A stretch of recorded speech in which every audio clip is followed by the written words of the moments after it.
everybody. Welcome to City Girls Pod. And this is the show where we're breaking down Sex and the City, season 1, episodes 1 and 2 today. And I'm Booker Greg Wagner, and Jax is here. Rachel, I missed you in our brief hiatus, but now we get to dive into the OG, the original. Yes. I am so excited because let's be honest, and just like that was kind of rough going. And so now we get back to the beginning of our girls being our girls and not this weird version. We can pretend like, and just like that was some kind of alternate reality, like a fanfic, Che Diaz fanfic. I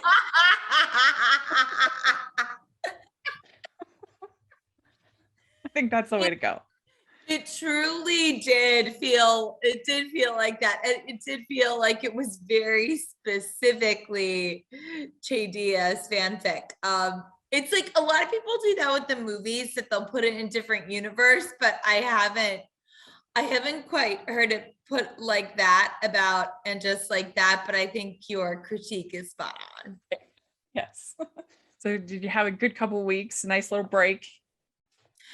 Yes, but I was very excited to go back to the beginning because I feel like I've seen all the episodes of Sex and the City, but I've never watched them all the way through. And to be honest with you, I am not 100% confident that I actually have gotten them all. We'll find out now as we watch all the way through together. What about you? I definitely haven't, because I watched them more on TBS or TNT was how I kind of watched them, which is more a selection of, because I didn't have HBO for a long time. And so I definitely have not watched every episode. So that's going to be fun to go back. And I haven't watched the pilot for so long. So that was really interesting because it does feel quite different than certainly than And Just Like That. Yeah, and I think the cool thing about the pilot that is even different from the rest of the series, and we see this with lots of pilots, is what they're trying out. Like they're experimenting with the breaking the fourth wall that takes to the audience, which I'm kind of glad they got out of, but actually I think it kind of worked in the pilot. I agree. I felt like it was more getting the feel of sort of the commentary of Carrie Bradshaw and her column. And obviously you have that throughout, but I don't know, it was just more present in this pilot than it is in future episodes. Yeah. Yeah, and then in the second one about the Modelzillas, and just a lot of times the narration is kind of used at the end and the beginning. Whereas here it was a real little like photo essay. Yeah, that's a great way to put it. And I think it's very interesting too, that it at least sets up what Carrie does for a living in a very concrete way, that we see how much of her life is immersed in this. Even in the conversation she has with Big, where it's like, oh, I am out for work. Like her work is living in the city, having experiences and writing about them. Yeah. So we do always say that this is a mature recap because it's a mature show. And so if that's not for you, then we have plenty of other content that you can listen to. So please check all of that out.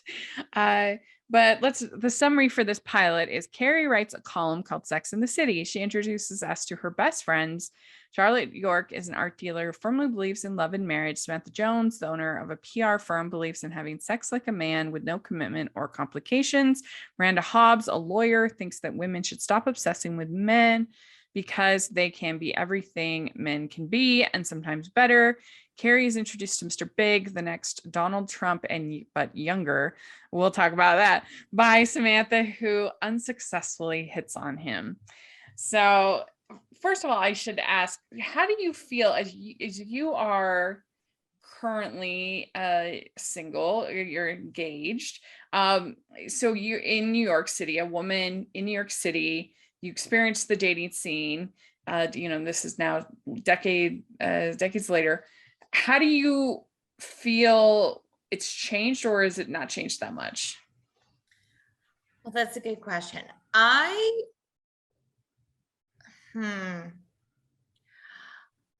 I think what's interesting about this is that I am in a different,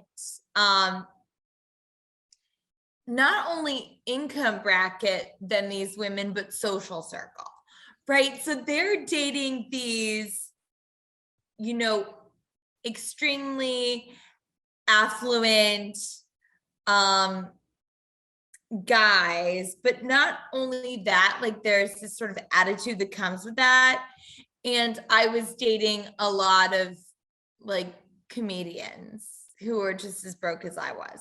But I think that's something that I don't actually relate to, that I think is more of a stereotype, is that the way men use women for sex and then don't even want them to sleep over and don't want to talk to them and all these things. I mean, I just feel like that's sad. I'm not saying there's not a level of people.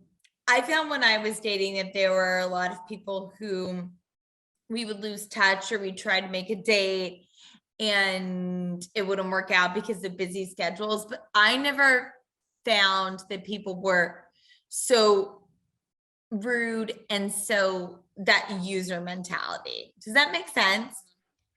Yeah, I mean, it's certainly something that I can't relate to as I mean, that's never just been dating for me. I mean, not that I date very much, but the whole kind of clubbing scene, I just, even if I wasn't or race Latter-day Saint, like I can't imagine that would be very appealing or interesting to me.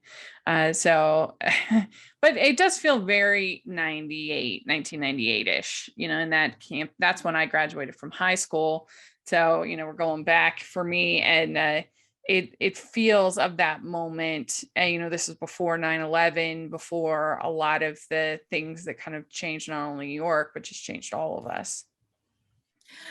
Yeah, that's a really great point too, and about how this series, and I know we'll get to that episode, but how it, sort of changed a little bit after 9/11. But yeah, I didn't go clubbing much, but there is one time when I took my sister and my two cousins who were visiting the city, and we tried to get into a club, and when we got to the bouncer, he looked, and they were wearing like these really pretty sundresses, and I was wearing these like leather pants, and we were all like sweating profusely, and he looked at the four of us, and I did not look good in these leather pants. Like they were just not the look for me. And he looked at the four of us and he just went, no. Because like none of us looked right for the club. Like they all looked so pretty, but again, sundresses, not really dressed for the club. And then I looked like someone who was new enough to like dress a certain way, but didn't quite fit in. And he was like, this is just going to be an eyesore at the club. So that was my experience with chaos. It traumatized you. Yep, exactly. Yeah, never going to go back. Never tried again. Yeah, no. Yeah. So the start of this episode, the sort of the essay theme is about, like you were saying, these men who just want to have a fling and then move on to the next girl. And she's telling the story of Elizabeth, the English journalist, who hooks up with Tim, the investment banker, and she thinks things are going really well, and she thinks that they're going to be buying an apartment together, and he says that she's going to meet his parents and then never calls her again. You know what I thought was interesting about this too, Rachel, and I was wondering if you clocked this. I do feel like men in New York, especially if they work in finance, and I mean, like my fiance does too, so no knocks on guys who work on finance, but, or we can knock on them all we want, because I do. But I do feel like they may get married later or date a lot, but this guy was not old, but he's like 42. I feel like at that stage, usually, or at least what I've seen from men that age, they are looking to maybe date a little bit more seriously or maybe get married. That's not to say they're saints or that they don't cheat on their wives, but like I'm surprised that this guy fully ghosted her after nothing went wrong and they weren't even that serious yet. Like he was the one making it more serious. Now I think I've heard there are more single women in New York City than single men. I mean, most places there's more, but like way more in New York City. Mhm. And the interesting thing is you compare this to You've Got Mail, which came out the same year as Sex and the City started, and the version of Love in New York in You've Got Mail is so different than Love in New York in Sex and the City. I didn't realize it was the same year. Yeah, both 1998. Yeah.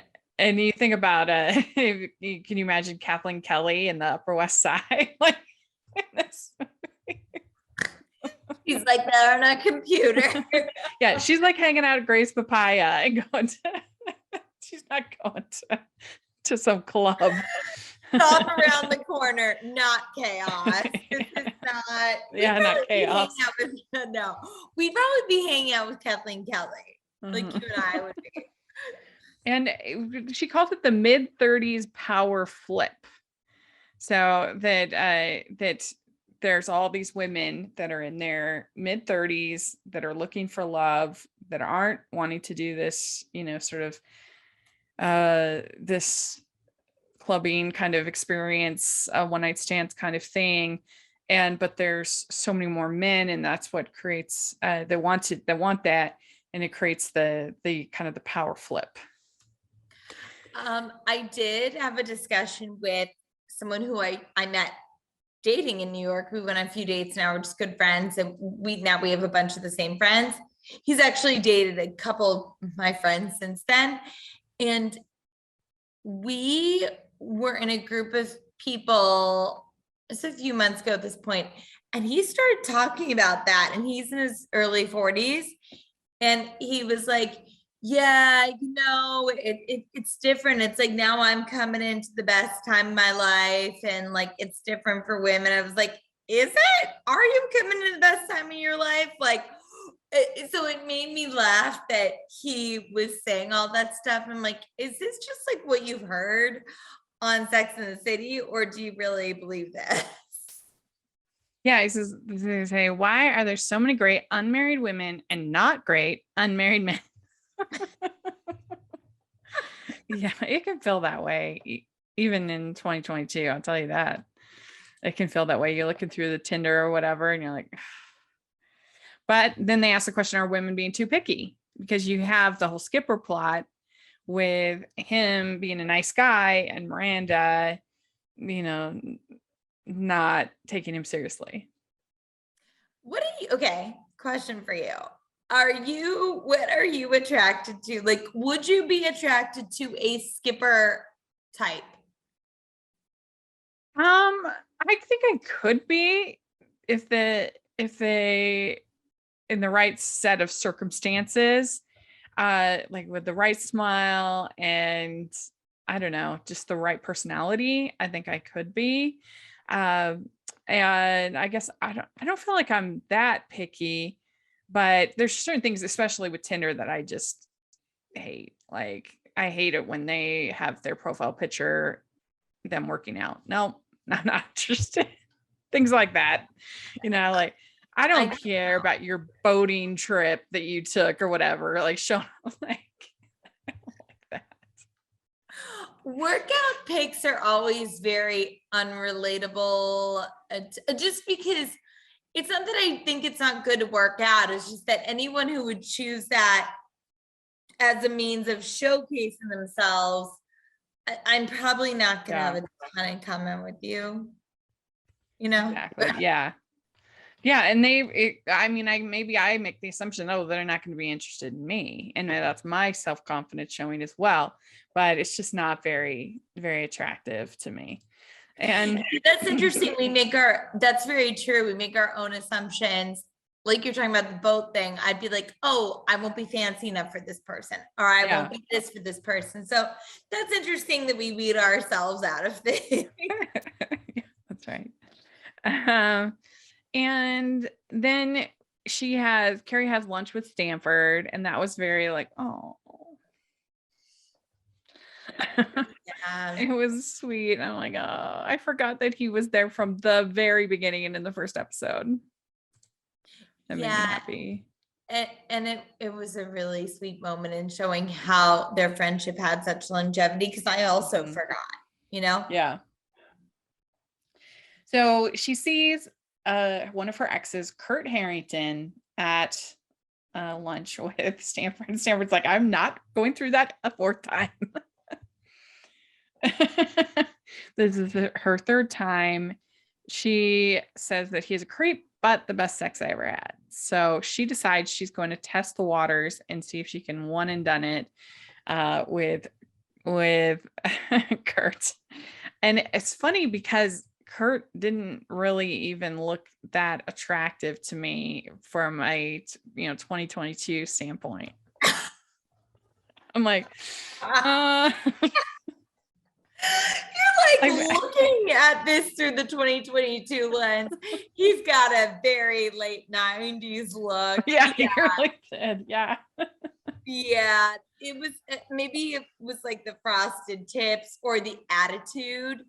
I am not at all attracted to that type at all. Barf.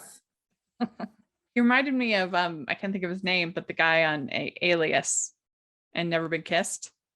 Oh, Michael Vartan? Yeah, he looked kind of a little bit like him to me. But okay, yes, except like a very, very poor person's version of a Michael Vartan. Like it's like right. It's like that guy's the regular person, and then Michael Vartan would be the one that plays him in the movie. You know what I mean? Not sit down on this guy. I'm sure he's actually a very attractive guy, but he plays such a sleaze in this that it was hard to find him attractive. Yeah. And I think maybe we're not as into that kind of bad boy anymore. That's kind of run its course a little bit. Wow, he looks really different now. It's kind of funny, but I would say more attractive now. I was just looking on IMDb. Bill Sage is his name. Bill Sage. I'm gonna look through because I'm extremely curious now. Bill Sage. Yeah, Bill Sage is Kurt Harrington. I feel really bad that actually. Yeah, right? He looks better. All right. He's 59 and he's 5'11", and okay, he's actually all right. Yeah, I take it back. Oh my gosh, and he's really okay. All right. He's like a silver fox. Yeah. He could have almost played the teacher and just like that, Teacher Ralph or Rob or whatever his name was. That would have been a cool Easter egg nugget in there thing. He's hot. Yeah. He's hot now. All right. So Skipper is a sensitive, nice guy. And so Carrie sets him up with Miranda, which is not a good match, I don't think, but he does kiss her. And he's very into her. Yeah. Why don't you think she set him up with Charlotte? Because he's not like rich and high society enough? Because that would seem like more of a match to me. Yeah, I kind of thought that too. But she sets him up with Miranda. So she ends up trying to do this one and done to have sex like a man with Kurt. She goes out of his apartment and she meet cute runs into Big. And she empties all her purse. She falls, the classic fall on each other, meet cute kind of thing. And he's charming as always. And he helps her up and everything, helps her get her stuff back in, and notices she has a very full purse. She likes safe sex, and good for her. So they describe Big as the next Donald Trump, except younger and better looking, which can you imagine back then if somebody had said this is going to be one of the presidents of the United States? And you know he's in this series, right? Yes. So okay.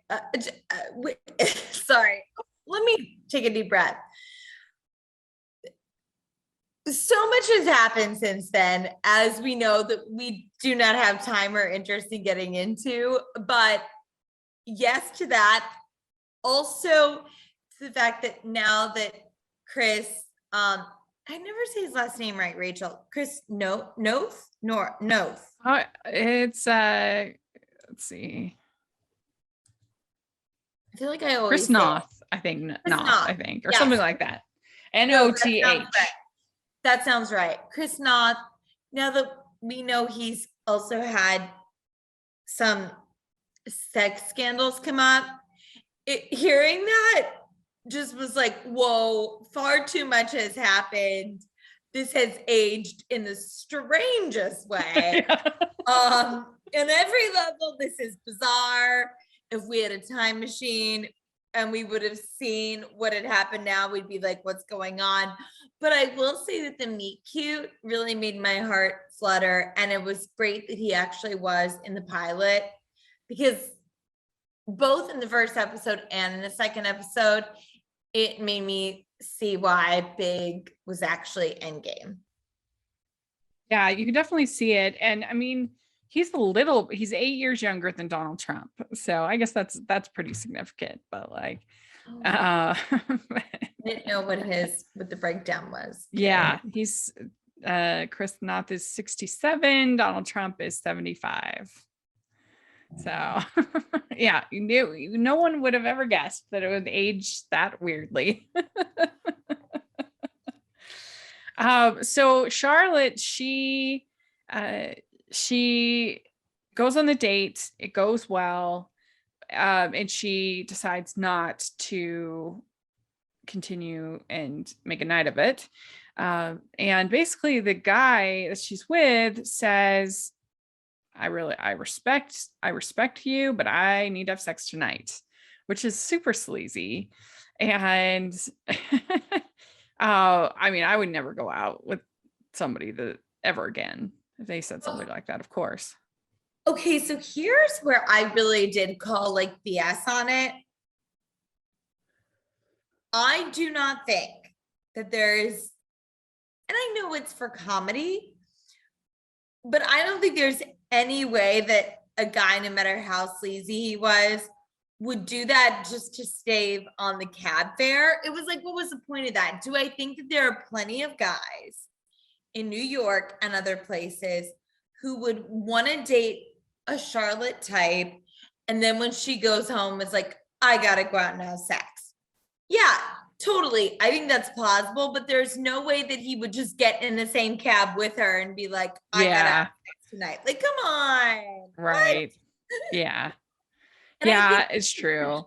That they still could have showed him having sex with Samantha and going out to chaos without him telling Charlotte what his intentions were.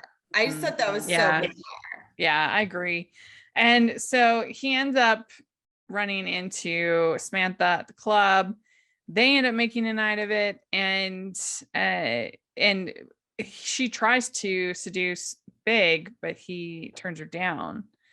And I think that in these early seasons, Samantha had a little bit more of a character. There was at least more motivation behind her promiscuity, for lack of a better word.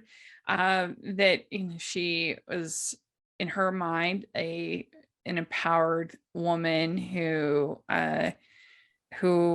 wanted to kind of be treated like a man. Mm-hmm. And then I feel like, especially by the second movie, it's like the only thing about her character is that she's a cougar, and that's it. And they just and maybe part of it's just because they didn't get along, I don't know, but they really turned her into it was like the sexual Flanderization of Samantha by the end of the show. Yeah, definitely. And I found myself watching it now through the lens of that we all know that there's a rift between them Yeah. and wondering what it was like when they shot the pilot and thinking, okay, were they all like just trying to become friends? Were things weird yet? Yeah, and it's so interesting to watch all of this, knowing what we do now, because it's so much more than just a show, it's a cultural phenomenon. Yeah. So then Skipper then kisses Miranda, and then Carrie can't find a taxi, which is gotten much better in New York now that you can just call an Uber. Truly. Because it's so hard to hail. Like, I don't think I've ever successfully hailed a taxi. It's really hard. It's really hard. Yeah. Yeah, I got good practice when I was babysitting and nannying, because like then it was like that's when I tried to practice it, but it's just hard. Like, and then you feel silly yelling, but sometimes you have to. It's a whole thing. Yeah. So then Big gives her a ride, and they're talking, and he says, I get it. You've never been in love. And that was cute, and just sort of established him as being really charming throughout the show. And it worked. It worked for me. Yeah. It worked for the fact that he turns Samantha down, that he gives her this ride home, that they keep running into each other. It really worked. And he was giving me all the little feels. I was like, oh, and then when he says the acts of Ethan Lutely about him being in love before, I thought, yeah, he's had a life and he knows what it's like to actually care deeply for a person. I don't know that we find that out later though. Like that's kind of what's interesting, that I'm like, how well do they follow through on that? But I think in the first go we have here, it makes me really get all tingly for Big. So there wasn't that much fashion in this first episode. It's kind of surprising because it became so iconic for the fashion, but there is the opening credits with Carrie with the kind of tutu-esque type white skirt with the pink tank top and a belt, and her hair half up with all the curls. What do you think of this look? I mean, it's so iconic and I love it so much. I just think that you see that look, you know it's Sex in the City. I think it's whimsical, it's fun, she looks great. And then what I will say, the lack of fashion in this episode is made up for the fact that we have Sarah Jessica Parker's like amazing curly hair, just I love her hair. Yeah. So good. What do you think about the look? Yeah, I think it's fun, whimsical. It has an appeal to it. So I agree. All right. Well, what would you give this episode 1 to 10? Oh, okay. 1 to 10. I would actually give this an 8.7. I think pilots are really hard. And I think as far as establishing what this show is and giving us room for it to grow, I think it's really, really solid. What about you? Yeah, I mean, I think it's pretty solid. You get to know each of our 4 main girls. It has something to say about relationships. So I'd probably give it like a 7.5. Yeah. We'd like to take a second from this episode of the podcast to celebrate our sponsor of this episode, and that is the Hallmarkies Patreon. Do you love Hallmarkies podcast? Do you want an inside scoop into what happens on the podcast? Do you want early access to episodes and loads of cool perks? Now is the time to become a patron of Hallmarkies podcast. By becoming a patron, you get to access our patron Facebook group. You can request episodes or even be a guest on the podcast. And most importantly, any patron can join our monthly movie watch-alongs with stars like Paul Campbell, Natalie Hall, and more. It's as low as $2 a month to join in and become a special part of the Hallmarkies family. Please consider, and we will love you forever. Go to patreon.com/hallmarkies. That's patreon.com/hallmarkies. So our next episode is called Models and Mortals. Carrie meets up with an artist friend who tapes himself having sex with models. This news makes Samantha eager to go on a date with him and insists that he tapes her too. Carrie bumps into Mr. Big again and tells him about modelizers, only to realize that he has a model clinging to his arms that evening. So overall, what do you think of this episode? Okay, I do want to say that the guy who tapes the models, well, that's really creepy and illegal if they don't know about it.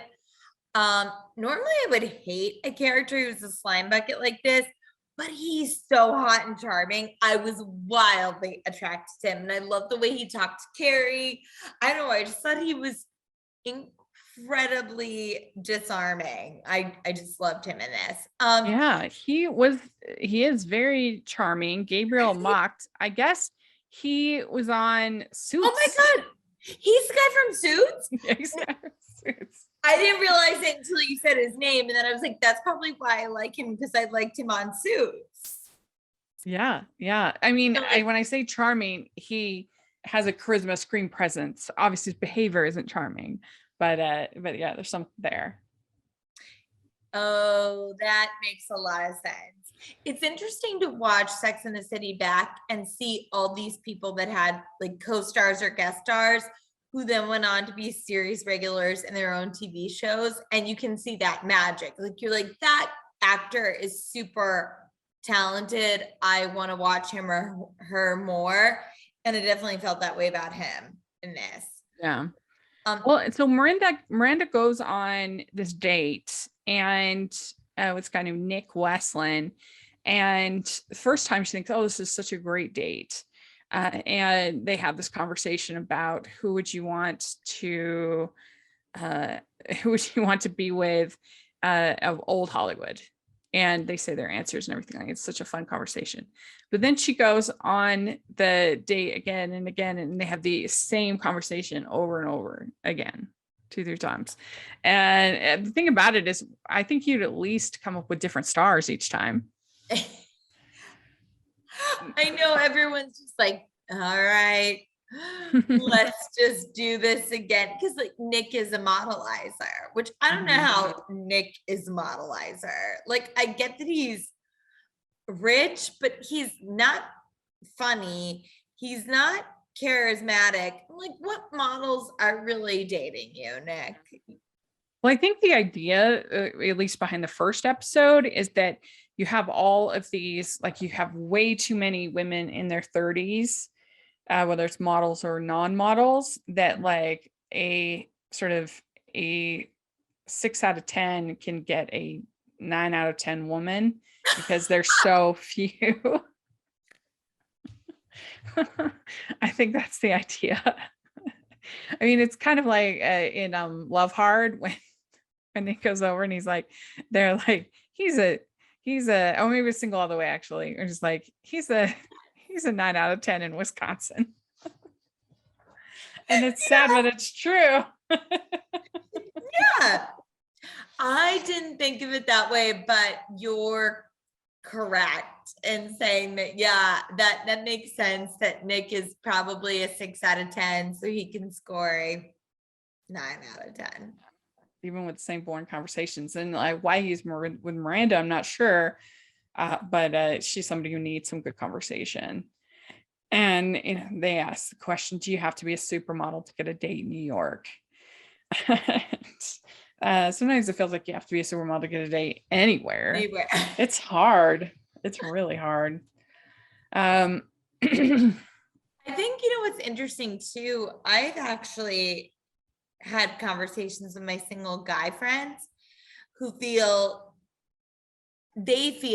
like it's also really difficult to date too. And their perspective is like, oh, it's so easy for women to get a date, but I can't get a date. And I'm like, I think it's hard for everyone to get dates. I think it's just hard out there. Yeah. Well, I mean, that's what they kind of bring the Skipper plotline in, that he's like a normal guy, and so he can be friend zoned easily is the kind of that what they're saying. And but then he says in the bodega place, he says, I think you're luminous. And that's and Miranda, she's like, I've got cereal.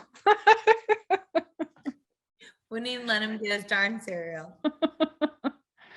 And so then you have you find out that you have Barkley, and he is a modelizer and artist, and he tapes his conquests, and he doesn't seem to distribute them. It's just for his own pleasure, it seems like, right? Yeah, thank goodness they're not like on the internet or I mean, again, this was a different time that it doesn't actually seem as aggressive and nasty as it would now, because like you said, it's more for his own collection.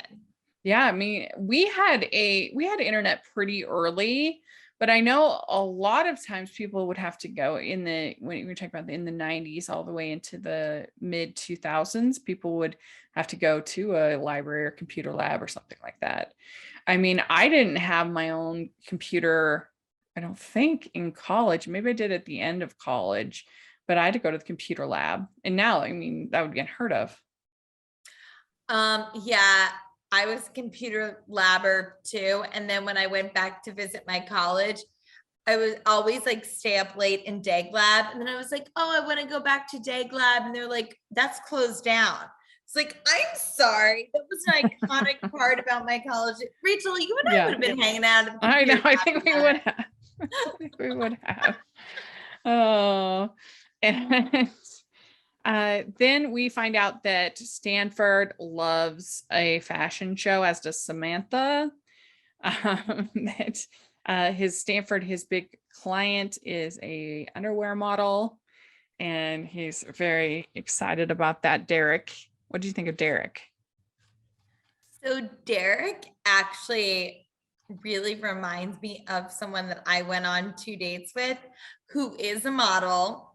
His name's Nick O'Gell. I think he might still be a model. I went on a few dates with him in college, ran into him because he's working at a gym in New York, and like he totally ignored me because I think he was like, this is so embarrassing. We had a very tame relationship, like barely kissed, but he was so gorgeous and just like very simple and respectful, sweet, almost childlike. And that's what I thought was interesting about this character is that beyond gorgeous and seems really kind-hearted, but just like wants a wonderful, lovely life after he does the modeling thing. And that's, I think, when Carrie sees that there's just such a drastic difference at where they are in their lives. What did you think of him? Yeah, I thought he was very sweet, innocent kind of guy. I mean, and I appreciated that they just kind of had their sleepover and didn't. That was very respectful of Carrie. It was. I think she just knew, like, and then she knew he just didn't want to be alone, and that it would have been her using him for sex. Right. And I like that she respected that, because he just is essentially this kid in a big city who didn't want to be alone at night. Yeah, exactly. It was cute. It was good. And so Samantha says she thinks that proximity to beauty makes her more attractive. So that's why she loves the fashion shows. So that shows such a confidence in her. Yeah. I mean, and she looks incredible. Mm-hmm. Yeah. And so Barkley only tapes the models, but decides to make an exception for Samantha. I love that she asked for it. She was like, oh, I'm cool with it. And he's like, okay. Yeah. And she's like arranging everything. Yes. And then Big says, after a while, you just want to be with the one that makes you laugh. Know what I mean? That was very sweet. Again, Big being charming. Like I got the tangles again because this man, we assume because of his power and influence and good looks and money, that he's had his fair share of dates and experiences in New York, but he knows that what is important is someone that you can connect to. Yeah. And he says that her column is cute, which is cute too. Yeah, I was That's like, kind of, it's like 1998's version of Googling. yes, yes.